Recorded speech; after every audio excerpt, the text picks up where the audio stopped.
Assalamualaikum warahmatullahi wabarakatuh. Ketemu lagi kita hari ini, hari ini hadir luar biasa ya, ada tamu kita. Beliau adalah namanya Irawati Putri ya. Selamat siang Irawati, Mbak Ira ya saya panggilnya ya. Ya, boleh boleh boleh. Selamat siang. Jam berapa Mbak Ira di SF sekarang? Jam 11 malam. Semalam, waduh sorry ya mengganggu waktu malam nih ya waktu istirahatnya ya. Oh, aku senang ikut ikut ngobrol dan sharing-sharing gitu.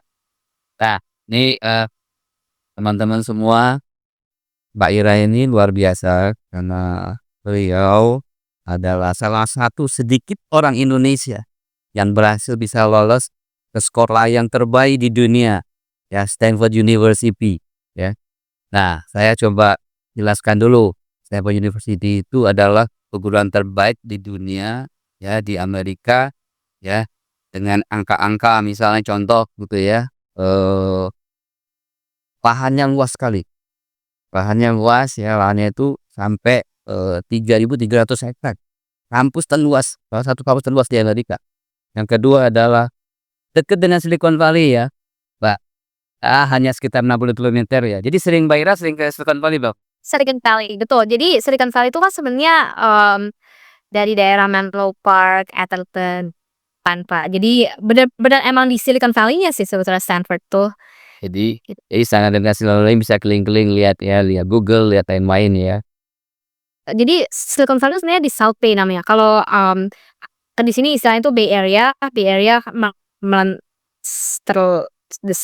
selintasan kayak South Bay, Menlo Park, Atherton, San Jose, Sunnyvale. Nah, itu di situlah kantor-kantornya, Big Tech gitu, ya. Kemudian satu lagi, eee, Stanford juga mempunyai dana endowment terbesar nomor 3 ya di Amerika ya. 620 triliun. Wow, kaya ya Stanford. Sehingga dia bisa menggunakan dananya untuk berbagai kegiatan riset dan kegiatan yang lainnya ya. Berdiri tahun 1891. Oke, Mbak Ira, eee, saya sudah sempat survei dulu ya, review, riset tentang Mbak Ira. Mbak Ira luar biasa ya, Lunas eee, talent banyak sekali, pernah jadi terkenal tuh menjadi SPG ya, SPG chicken, chicken nugget, kemudian nulis, kemudian guru, jadi guru les, kemudian lawyer. Saya mungkin tidak bicara di situ karena itu sudah terlalu banyak diulas oleh media. Saya ingin cerita tentang, gimana ceritanya Mbak Ira bisa memilih Stanford dari sekian banyak perguruan tinggi yang lulus pada waktu, program yang dipilih dengan LPDP. ya. Sebetulnya aku di Stanford itu apply 2 jurusan, alhamdulillah dua-duanya keterima. Untuk, yang pertama itu Stanford Graduate School of Education, dia tuh, konsisten peringkat pertama di United States, di seluruh Amerika Serikat. Untuk program spesifik yang aku daftar waktu itu adalah International Education Policy Analysis. Jadi kalau tips untuk teman-teman yang juga lagi menyimak sekarang, memilih jurusan untuk ketika nanti kamu S2, itu harus dilihat dari, peringkat jurusan tersebut dibandingkan dengan kampus-kampus lain dengan jurusan yang sama. Jadi biasanya kan orang dengan, buta hanya melihat apakah itu Harvard atau Stanford udah pasti bagus gitu. Padahal belum tentu, kita harus lihat peringkat jurusan spesifik di kampus tersebut itu seperti apa, gitu. Nah, jadi untuk Stanford Graduate School of Education, peringkatnya pertama tuh, dan yang Stanford Law School aku juga, 1 bulan kemudian setelah aku viral karena keterima di Stanford Education, ternyata aku keterima juga di Stanford Law School-nya. I think dari there, untuk bisa diterima dua dua kampus sekaligus karena kalau Graduate School of Education tuh kayak 2 kampus yang berbeda gitu, Pak. Jadi kalau Law School ya Law School, Education School ya Education School. Jadi aku pikir keterima di Education School aja udah bagus nih, ternyata keterima lagi di Law School-nya. Di Law School-nya itu juga untuk jurusan, LLM, itu peringkat pertama juga. Jadi Stanford Law School dan Graduate School of Education dua-duanya peringkat pertama terbaik di jurusannya masing-masing gitu. Jadi begitu aku keterima Stanford, it's no question, aku pasti akan pergi ke Stanford. Tapi waktu memilih antara Education School atau Law School, akhirnya aku pilih Law School karena itu align dengan apa pendidikan aku dulu sebelumnya di UI, aku juga fakultas hukum gitu. Dan kebetulan Stanford Graduate School of Education itu juga, terbuka untuk aku tetap bisa mengambil kelas-kelasnya walaupun aku di Stanford Law School. Dan, aku juga ada rencana untuk PhD lagi atau ambil doctorate degree Nah, itu rencananya aku akan ambil di bidang education school, karena nanti dari education itu akan ambil dari segi policy education-nya, kebijakan-kebijakan pendidikan yang nanti aku akan kaitkan dengan bekal aku di masters ketika aku menempuhnya di Stanford Law School. Jadi that's my plan right now, gitu. Jadi that's no question karena Stanford nomor satu dan jurusan-jurusan yang aku pilih itu juga peringkat pertama, dan waktu aku keterima di Stanford Education IAPA, mereka bilang belum pernah ada orang Indonesia di Stanford, International Education Policy Analysis itu, atau kalaupun ada itu lama sekali gitu.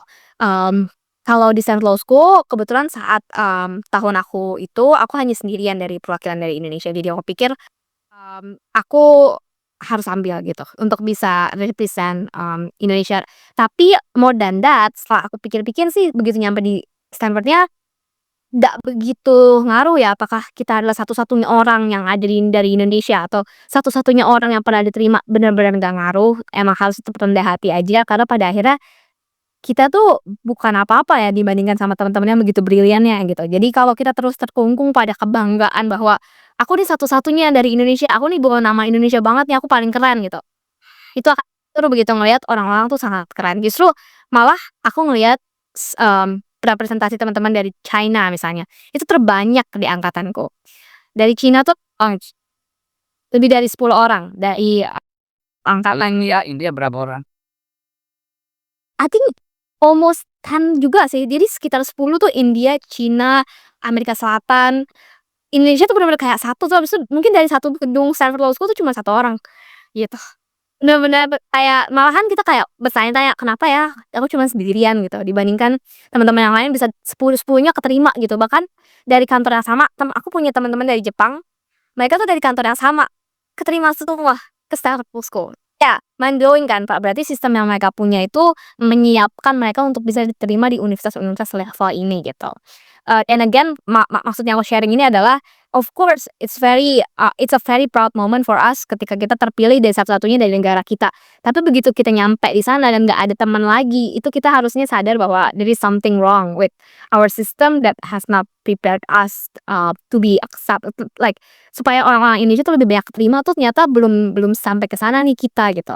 Makanya setiap kali aku ngobrol sama Pak Diwarso dan mungkin itu juga kenapa Pak Diwarso akhirnya kepikiran untuk kayak, angkat aku, untuk kayak coba diundang ke podcast Bapak. Pak Diwarso kalau chat sama aku pasti cuman pesen, "Tolong bantu supaya lebih banyak anak-anak masuk Stanford," gitu. Iya, luar biasa. Nah, eh, bisa ceritain nggak bagaimana suasana belajar di Stanford ya, orang Indonesia ya, dengan perguruan tinggi yang terbaik, kemudian dengan orang-orang pintar tadi sebutnya orang pintar gitu,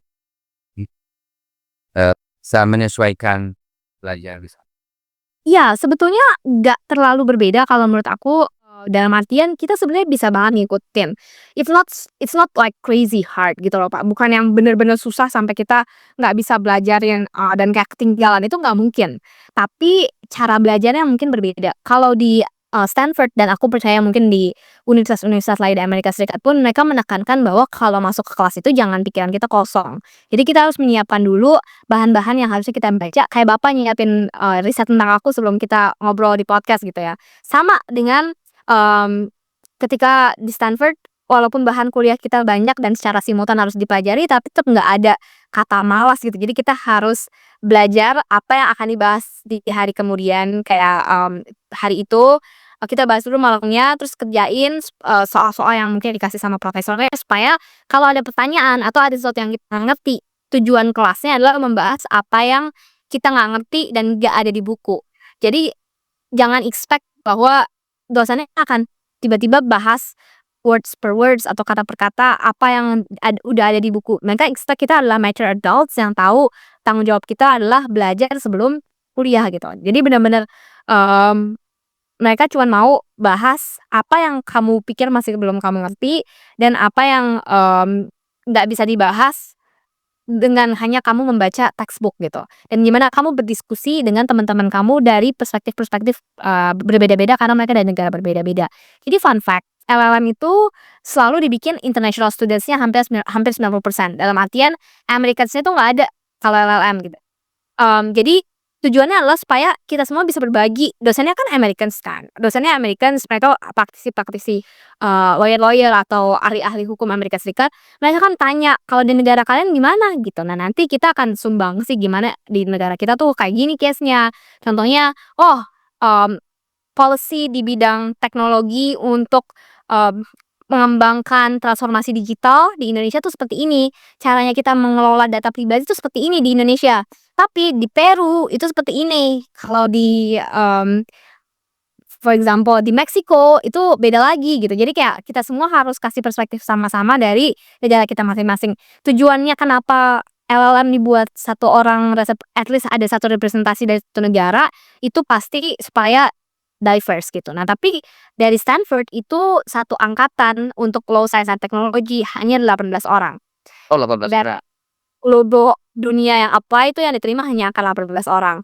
Dan dari ini satu aja, aku punya teman dari Jerman, dari Brazil ada 3, terus ada dari Jepang, kalau dari Jepang ada 2, kayak gitu-gitu. Jadi kayak dicomot-comot, tapi kalau dari Indonesia kebetulan satu aja gitu, Iya. dari 18. Terus, tadi ceritakan, apakah, profesional juga terlibat dalam proses pembelajaran tidak hanya dosen akademis? Betul betul. Jadi dosen-dosen itu justru, tidak hanya akademisi, mereka biasanya datang dari latar belakang profesional. Jadi kalau, salah satu, mata kuliah aku dulu contohnya ada, Government and Technology.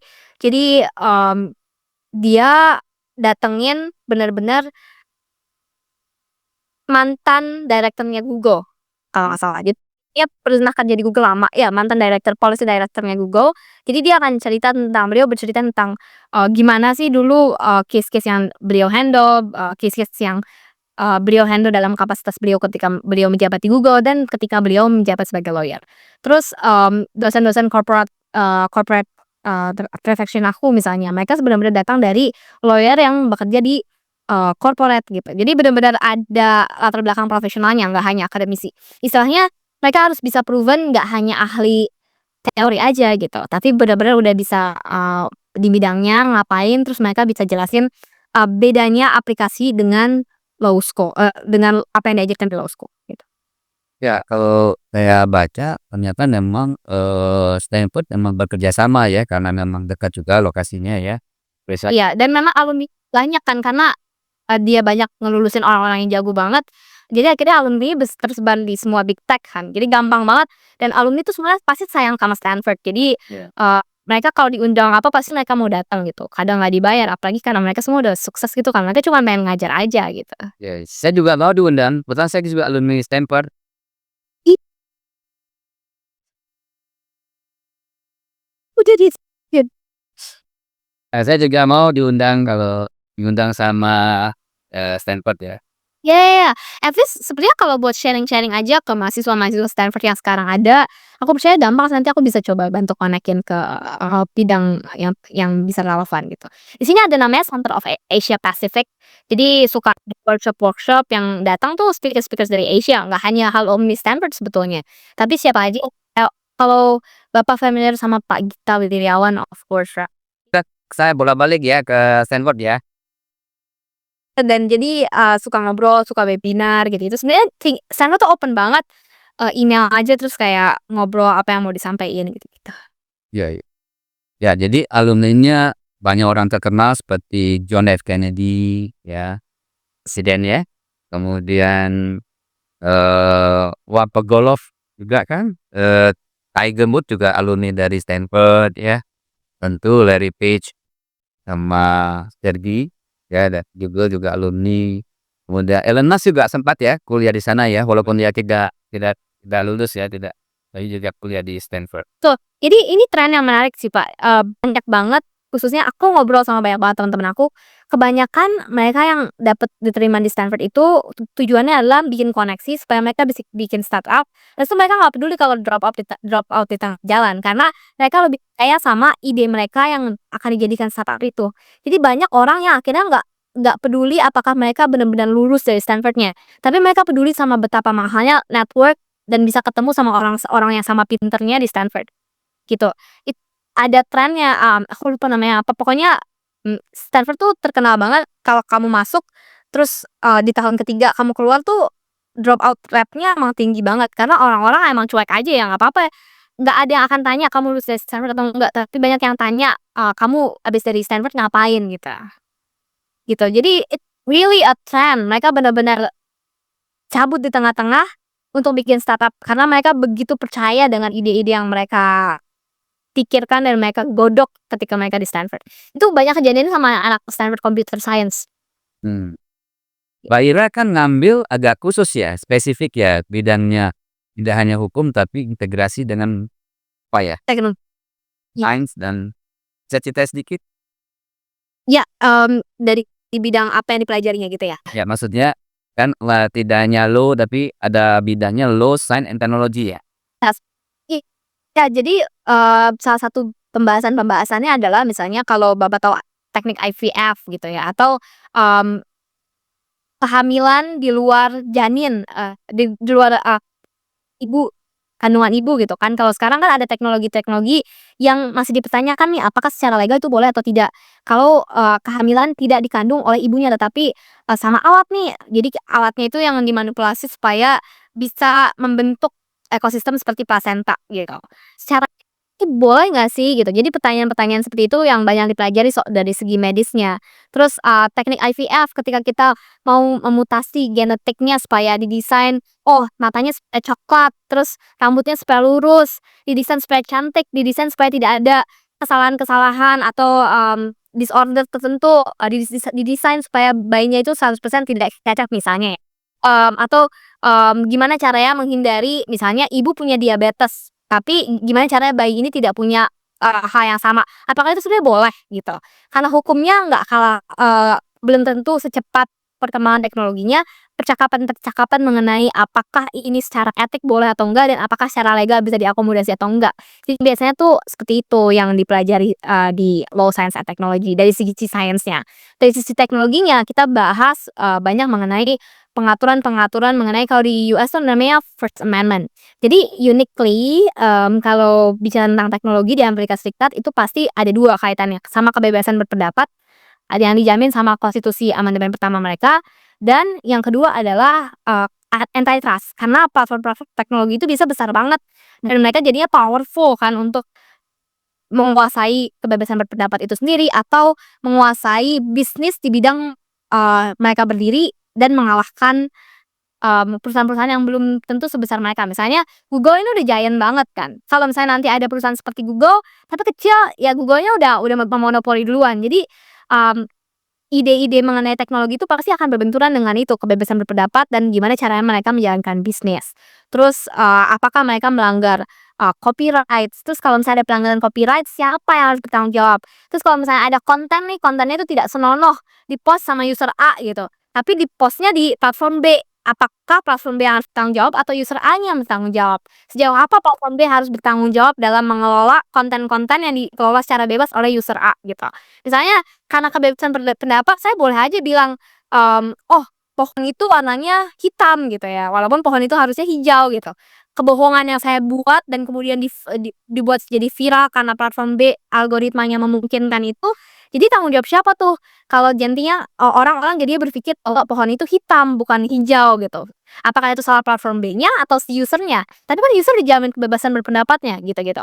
Nah, membahas kasus-kasus yang udah pernah memutuskan dalam hal tersebut siapa yang harus bertanggung jawab, terus apakah sebenarnya putusan itu udah pasti benar atau harus bisa dikritisi lagi gitu. Jadi nggak ada yang absolut jawabannya siapa yang harus bertanggung jawab, itu akan berkembang terus seiring dengan teknologi juga berkembang. Kayak sekarang AI ada lagi nih, teknologinya baru lagi, terus bener-bener pesat banget, si AI ini bisa ngasih advice, walaupun AI-nya udah kasih waiver bahwa jangan 100% percaya sama AI, karena AI itu bisa bikin salah.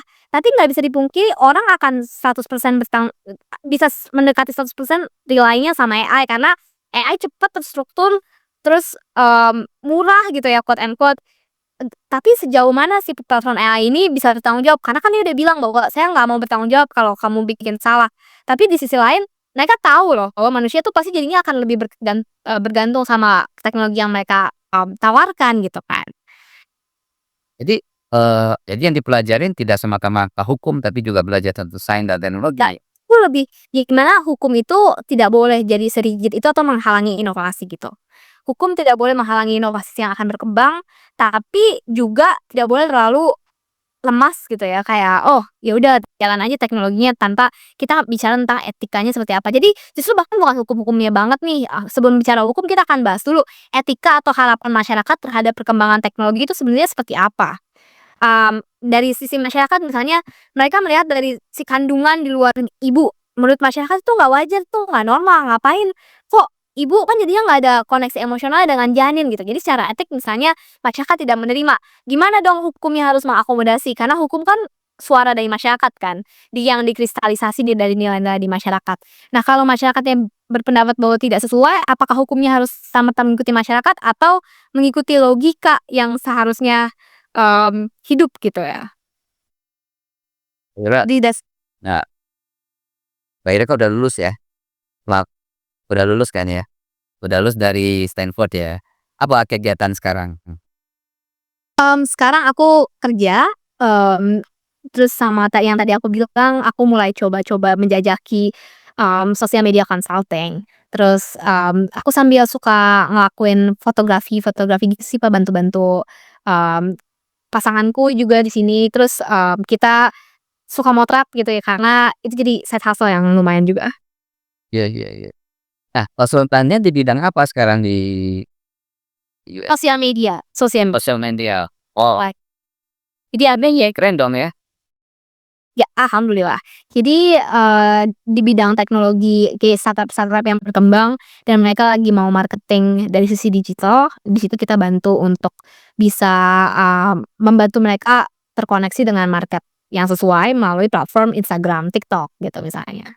Membuat konten-konten yang edukatif, kreatif, tapi juga ada sense of virality-nya nih supaya, nanti masyarakat jadi lebih aware dengan si, startup tersebut. Tapi of course kita nggak main serve semua startup aja, tapi melihat startup-startup yang punya nilai yang baik untuk masyarakat gitu. Salah satunya yang aku lagi bantu, namanya Daily Friend. Daily Friend itu buatan, orang-orang Indonesia di Silicon Valley, Pak. Iya, jadi, Orang Indonesia di Amerika? yes, di Silicon Valley. Jadi iya, salah satunya adalah lulusan, doctorate dari NUS di bidang machine learning. Jadi sangat pintar, menetap di Amerika Serikat, memutuskan untuk membangun startup namanya Daily Friend. Jadi, untuk aktivitas kesehatan mental. Jadi AI-nya itu bisa ngobrol, nanti Bapak bisa coba. Jadi kita bisa ngomong sama AI, terus AI-nya akan respon seperti manusia gitu, bener-bener kayak ngobrol sama teman kayak gini. Terus nanti AI-nya akan encouraging kita supaya, "Oh, kalau kamu lagi sedih, kamu harus ngapain, kalau kamu lagi merasa kamu nggak punya motivasi untuk mengejar goals, kamu harus ngapain," gitu. Jadi bener-bener kayak teman gitu ya, teman untuk cerita. Kalau di sini kan, di Amerika tuh banyak banget orang-orang yang aware banget sama mental health seperti apa, lebih lebih sensitif lah. Nah, marketnya nggak hanya Amerika Serikat, tapi juga pasti Indonesia gitu kan. Dan user-nya kebanyakan sekarang sih masih Indonesia. Jadi aku marketing ini supaya si, user-user Indonesia juga lebih terbuka dengan, oh, kesehatan mental itu penting dan ngobrol sama AI sekarang itu juga kayak kayak pocket terapis gitu. Kalau kita belum bisa bayar terapis atau belum bisa ke psikolog, kita bisa pakai AI ini gitu misalnya. Jadi Itu orang Indonesia ya? Dapat itu ya? yang bikin anak-anak ITB. Keren. Engineers-engineers-nya Indonesia. Nggak orang-orang Indonesia yang seperti itu? Aku bisa bilang bukan yang banyak banget, tapi, mungkin ada sekitar lebih dari puluhan orang juga yang, kerja di Facebook, kerja di Google. Mungkin kalau diakumulasi ya, ada sekitar 20 orangan lah, lebih dari 20 orang mungkin. Tapi belum kita temuin aja nih, cuman mereka tuh biasanya ada yang fresh dari ITB, apply, keterima di Google Singapura dulu, abis itu tiba-tiba mereka dipindahin ke Google US gitu. Jadi, mmm, salut loh, nggak hanya harus master di Amerika Serikat dulu, mereka bener-bener straight dari ITB, apply, keterima, jalan lancar 5 tahun, 10 tahun menetap di sini. Di Apple, ada aja orang Indonesianya, ada juga yang, memang dari dulunya S1-nya udah di, Amerika Serikat, kebetulan punya privilege, abis itu, ngelamar kerja, diterima, akhirnya mereka berkarir di sini, berkeluarga di sini. Tapi hatinya mereka ya masih masih hangat untuk Indonesia gitu ya, Pak. Kalau ditanya mau kembali nggak, mereka pasti semuanya rata-rata bilang mau pensiun di Indonesia, gitu. Dan nasionalismenya jadi kalau kita bilang orang-orang Indonesia yang ada di sini nggak punya nasionalisme atau pengen kabur, itu sebenarnya enggak sih. Aku melihat interaksi orang-orang sini mereka semuanya kangen masakan Indonesia, kita suka ngumpul hanya untuk makan makanan Indonesia bareng-bareng, masak bareng-bareng. Selalu kita ngobrol, "Duh, di Indonesia lagi kayak gini situasi politiknya, apa yang bisa kita lakuin?" Kayak gitu-gitu. Jadi, nggak ada tuh yang kalau aku pribadi ngelihat gimana orang-orang berinteraksi di sini, kita semua sayang banget sama Indonesia sih. Dan orang-orang di sini emang pinter karena dan mereka achieve bukan hanya karena mereka mau kabur dari Indonesia, tapi karena mereka punya kesempatan yang berharga banget, yang kalau mereka nggak ambil, mereka yang bodoh gitu kan. Iya. Iya. Dan bagus juga dong orang Indonesia dia di Sure.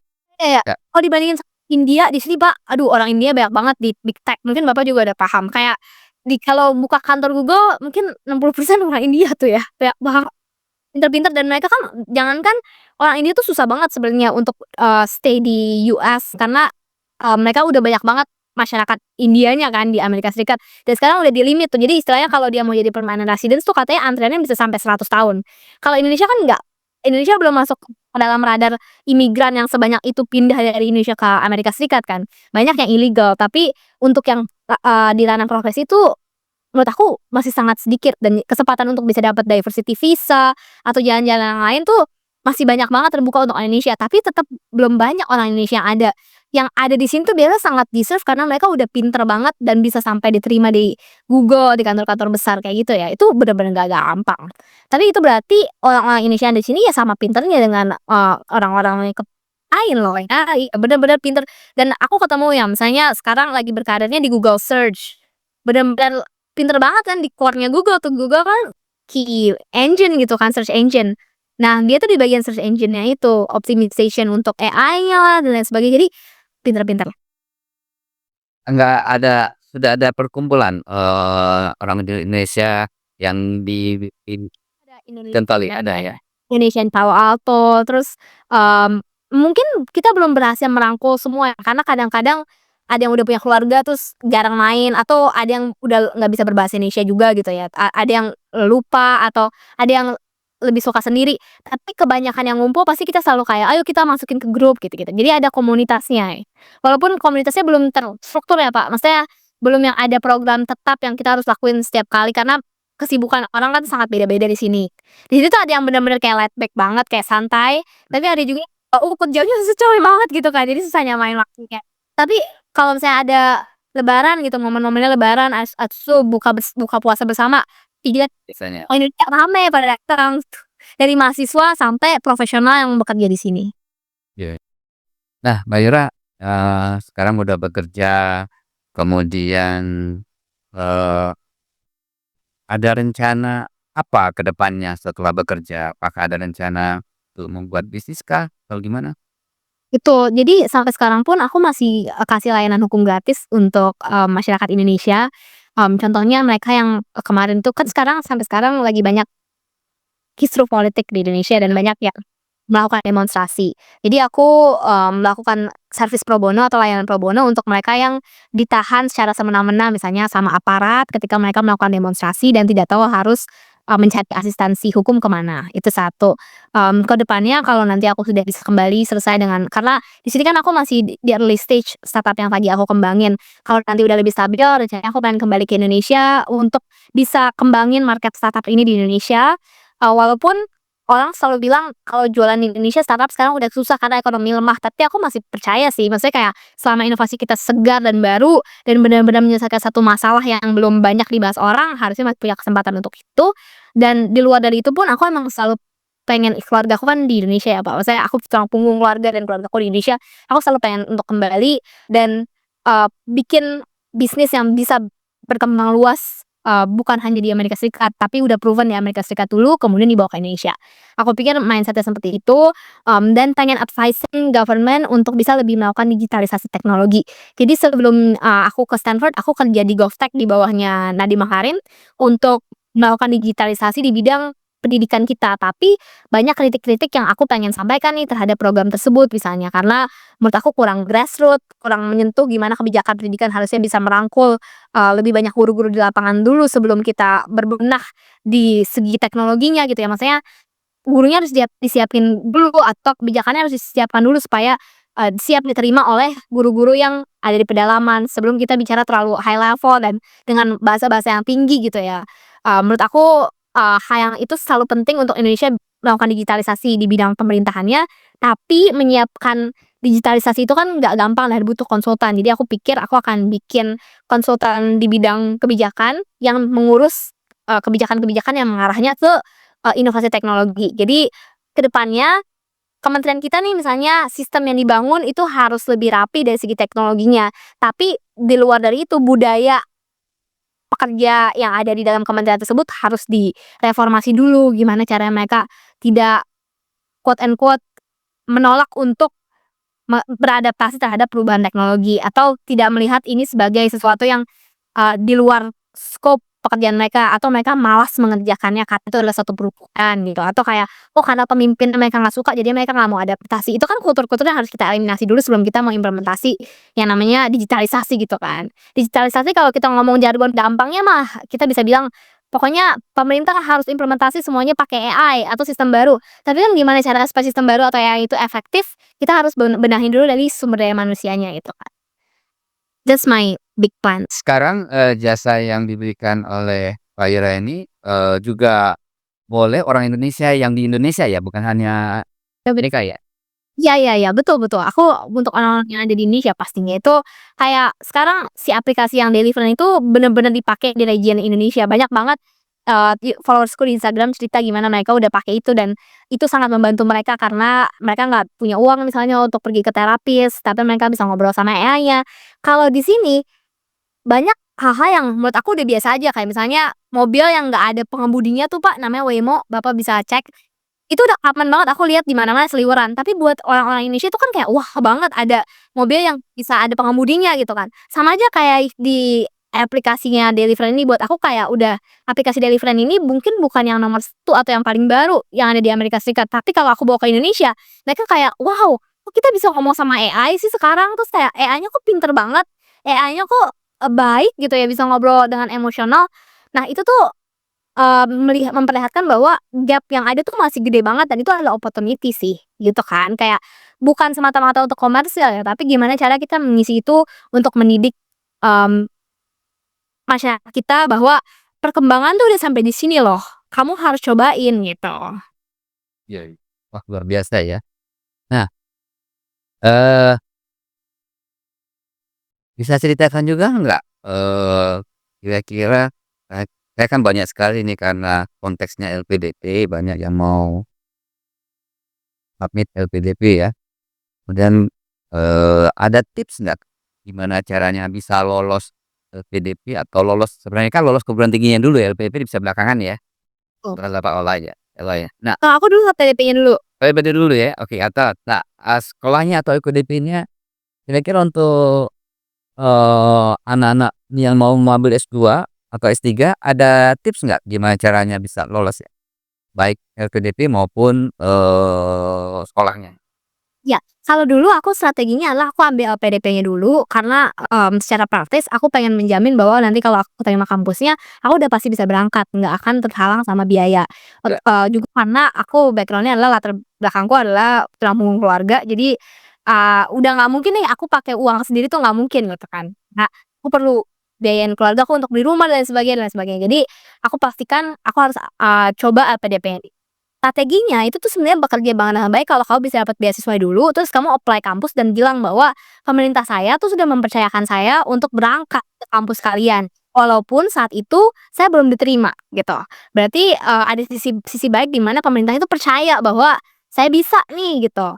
Kalau LPDP kan ngasih kesempatan untuk ada 3 kampus ketika kita pilih duluan LPDP-nya ya. Jadi aku waktu itu masukin Stanford, Harvard, Yale, terus aku bilang, ke Stanford, ke Harvard, ke Yale, "Aku udah terima di LPDP beasiswa dari pemerintahku yang paling besar, yang paling bergengsi berdasarkan, gimana keinginan aku untuk give back ke negaraku, dan sekarang aku akan apply ke kalian, ke kampus kalian karena aku sangat tertarik dengan bidang ini," dan lain sebagainya. Jadi itu menurut aku angle yang akan berpengaruh, belum tentu diterima walaupun udah dapat beasiswa, banyak banget juga yang nggak diterima walaupun udah dapat LPDP.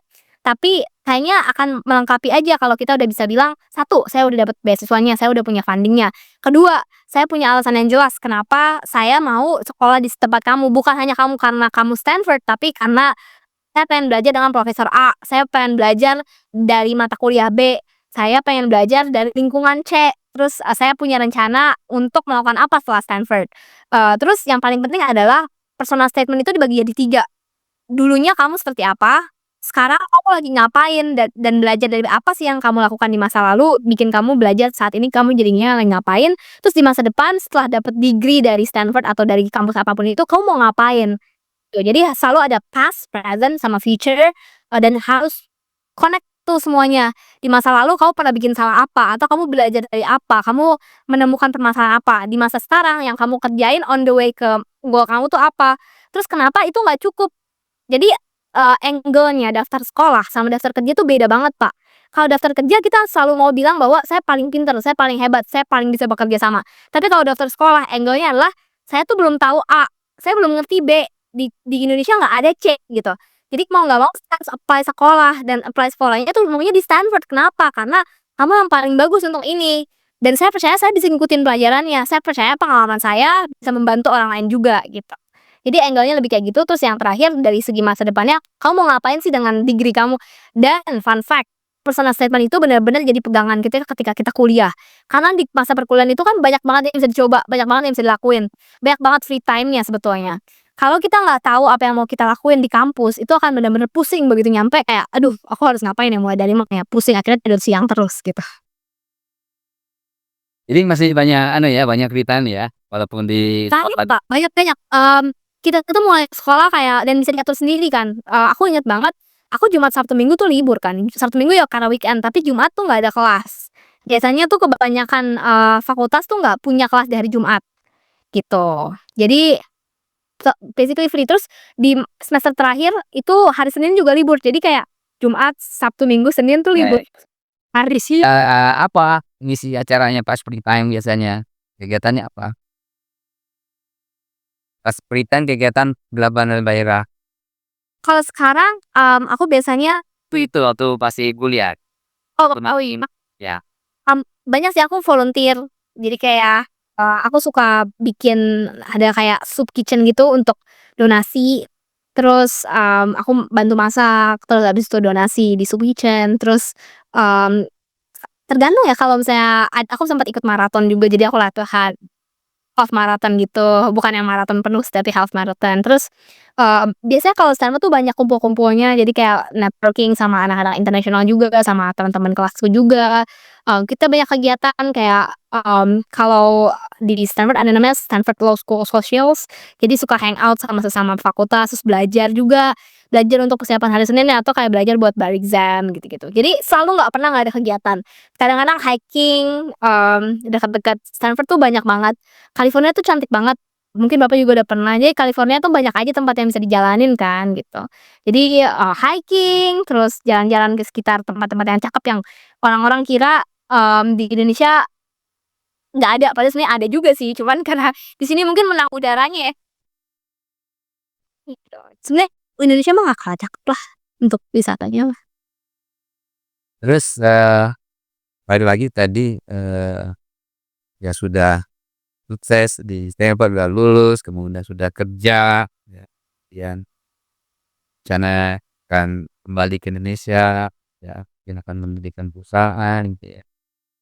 Terus, ini, apa kira-kira pesan dan kesan ya untuk anak-anak muda ya yang, saat ini sedang, berjuang untuk, memulai bisnis atau menjadi profesional gitu ya. Apa, sifat atau sikap ya yang, Mbak Ira dapatkan ketika bergaul dengan internasional yang bisa di-share dengan anak-anak muda Indonesia? Menurut aku jangan jadi orang yang perfectionist. Jadi kayak do it scared, just do it. Karena kita lakuin, kita salah, ya bikin dibenerin aja gitu. Tapi kalau misalnya kita nunggu sampai nanti waktunya sempurna, atau nunggu sampai orang lain akan setuju, nunggu sampai, segala macam alasan yang kita bisa buat tentang apa yang harus kita tunggu, itu nggak akan ada habisnya. Kita akhirnya nggak pernah coba. Kalau aku lihat di sini tuh orang-orang percaya diri aja mau nyoba apapun, kalau mereka belum tahu isinya 100%, belum tahu apakah ini akan works atau enggak, tapi mereka coba duluan. Dan kadang orang yang nyoba duluan tuh jalannya udah jauh duluan, kita yang nggak coba-coba jalannya udah di belakang duluan. Kayak kita udah tahu nih kita punya disadvantage, misalnya perkembangan teknologi kita tidak semaju masyarakat luar negeri gitu misalnya, atau kita bandingin Indonesia dan Amerika Serikat lah, apa yang mereka tahu di Silicon Valley beda banget sama apa yang kita tahu di Indonesia, oke kan. Di situ kita udah tahu nih, itu melemahkan kita. Tapi kalau kita kemudian jadi terkungkung dan berpikir bahwa, "Aduh nggak akan ada habisnya, kita akan kalah terus," gitu.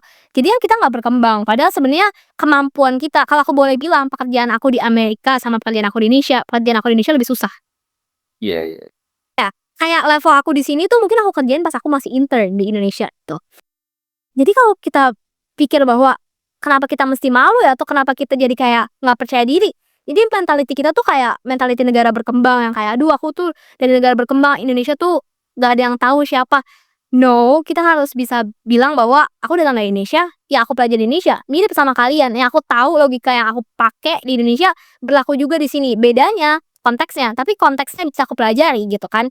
Jadi bukan berarti hanya karena aku datang dari latar belakang yang lacking, aku akan selamanya lacking gitu. Dan di sini tuh semua orang percaya diri. Jadi kita untuk bisa menyamakan levelnya harus percaya diri juga. Do it scared. Kalau misalnya kamu mau ngelakuin sesuatu, lakuin aja ketika kamu masih ragu-ragu, lakuin aja ketika kamu masih takut. Tapi harus dilakuin, jangan sampai besok besok besok besok besok akhirnya nggak pernah kejadian. Nah, akhirnya kita cuma bisa bilang, "Ah," ketika orang lain sukses kita bilang, "Ya tapi kan dia privilege, ya tapi kan dia begini, ya tapi kan ini." Padahal sebenarnya ya tapi kan karena dia mulai duluan. Ya, kata kuncinya percaya diri ya. Percaya diri dan Itu di kelemahan orang Indonesia dibandingkan dengan orang-orang, pinter, nggak kalah pinter, bener. sama sama India kita kalah karena percaya diri ya. Mereka Ya, betul. Dan banyak baca buku dan banyak bergaul. Jadi harus baik sama semua orang.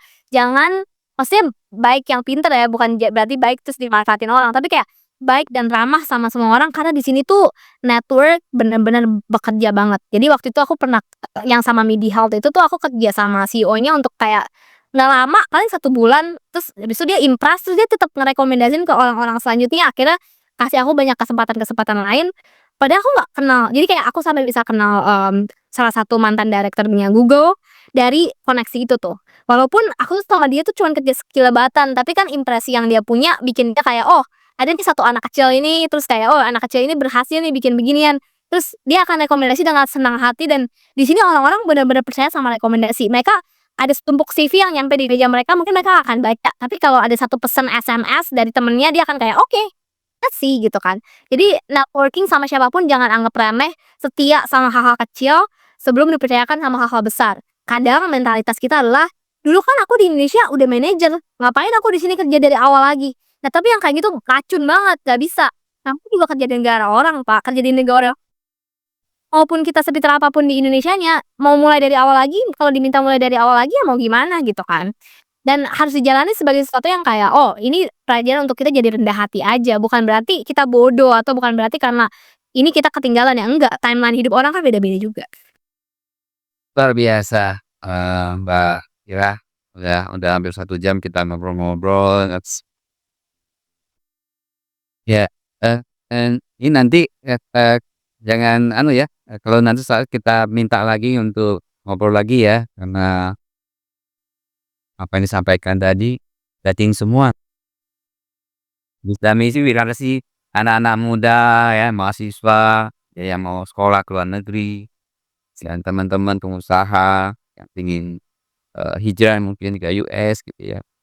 Nah, sebelum kita tutup, ada closing statement nggak dari Mbak Ira? Mmm, menurut aku it takes time, but certainly possible. Oke, extend Jadi pasti akan makan waktu untuk memulai sesuatu ya. week Ya percaya percaya diri ya. ya, dan gak usah takut investasi waktu lah, kita masih muda. Berapapun umur kita ya, walaupun pendengarnya umur 40, 50, 60, selama kita berpikir bahwa kita mau melakukan sesuatu, just do it. Nggak ada tuh yang namanya orang-orang memperlihatkan kayak, "Oh, kamu udah umur 50, kamu mau ngapain bikin lagi, ngapain kita dengerin orang." Orang itu juga nggak kasih makan kita. Jangan terlalu biak lah, hidup masing-masing, apa yang mau kamu lakuin, lakuin aja selama itu bermanfaat dan nggak merugikan orang lain. Oke, baik Mbak Ira, ya sekali lagi terima kasih atas waktunya di tengah malam di Stanford ya. Maaf mengganggu waktunya. Kemudian Mbak Ira sukses selalu ya dengan, karirnya, kemudian selalu inspiratif untuk anak-anak muda, kemudian juga, berkontribusi, untuk, Indonesia ya, dan juga berpikir jauh ke depan ya untuk memproyek Indonesia dan jangan lupa kembali ke Indonesia, kalaupun tidak kembali masih tetap bermanfaat untuk Indonesia dan masih tetap cinta Indonesia. Jauh, kasih ya visi-visinya, kalau ada yang mau dibantu kabarin aja. Siap siap siap. Sekali lagi makasih, ya makasih semuanya ya. Assalamualaikum warahmatullahi wabarakatuh.